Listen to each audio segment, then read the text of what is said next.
what do you think is the most important leadership skill or trait to develop to be effective as a leader?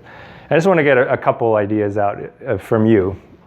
So again, whatever you think, what's the most important thing in your mind that you have to develop, whether it's a skill or a trait, to be effective as a leader? Active listening, okay. Patience. What? Yes? Communication skills. Delegation. I'm sorry? Delegation, being able to delegate effectively, yeah. Teachability. Being able to continue to learn and being open to feedback, is that what you're saying? Okay. Anything else? Empathy. Integrity. Inspiring others. Being able to inspire people to take action, right? Influence. Anything else? Okay.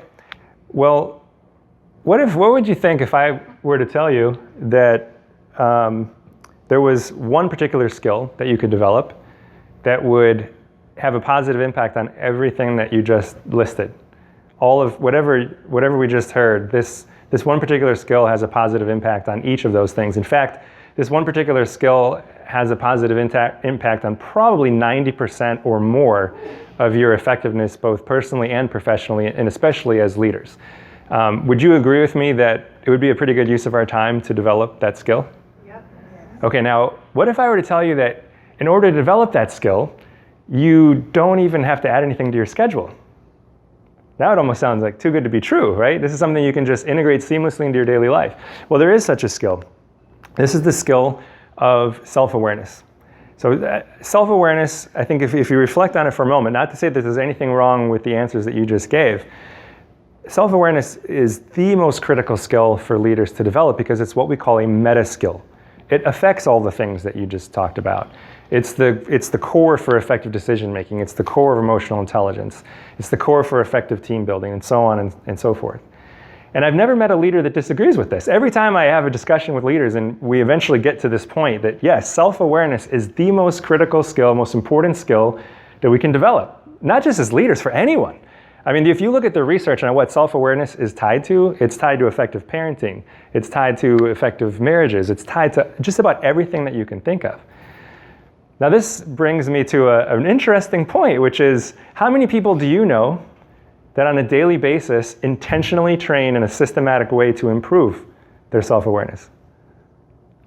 I know very few. And so this made me wonder this question eventually. Why is it that if no one, I've never met a leader once we talked about it that disagrees that self-awareness is the most critical skill we can develop, and yet no one is consistently training to improve this skill?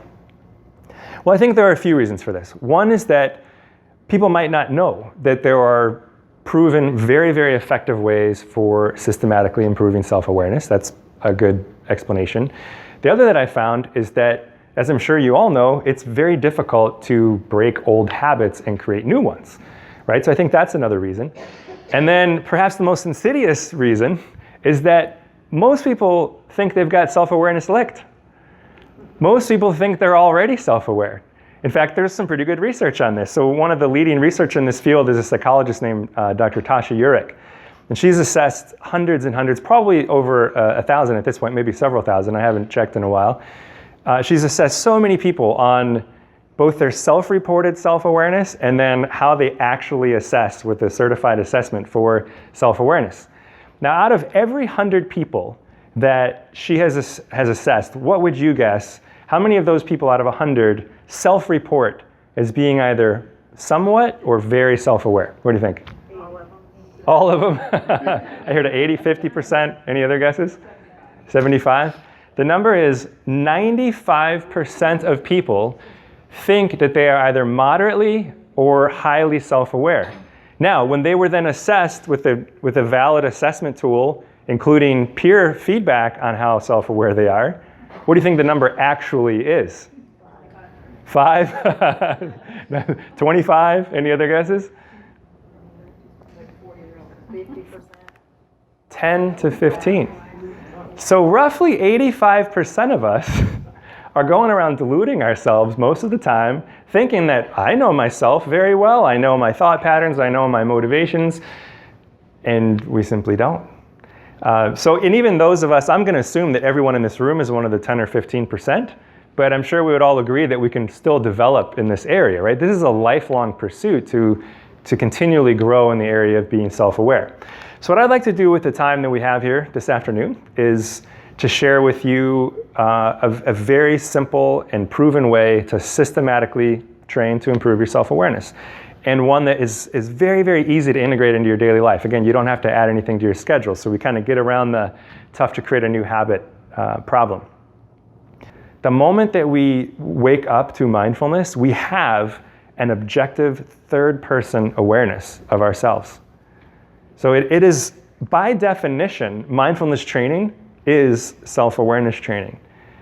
And there is actually now a growing and rather large body of research, much of it in the field of neuroscience, demonstrating that mindfulness training not only changes the function of the brain in ways that make us more self-aware and allow us to be more self-aware, it's actually changing the physical structure of the brain in ways that help us to be more self-aware. And there's one study in particular which I believe has been replicated, where you can see physical changes of the brain in areas related to self-awareness in as little as 2 weeks of training.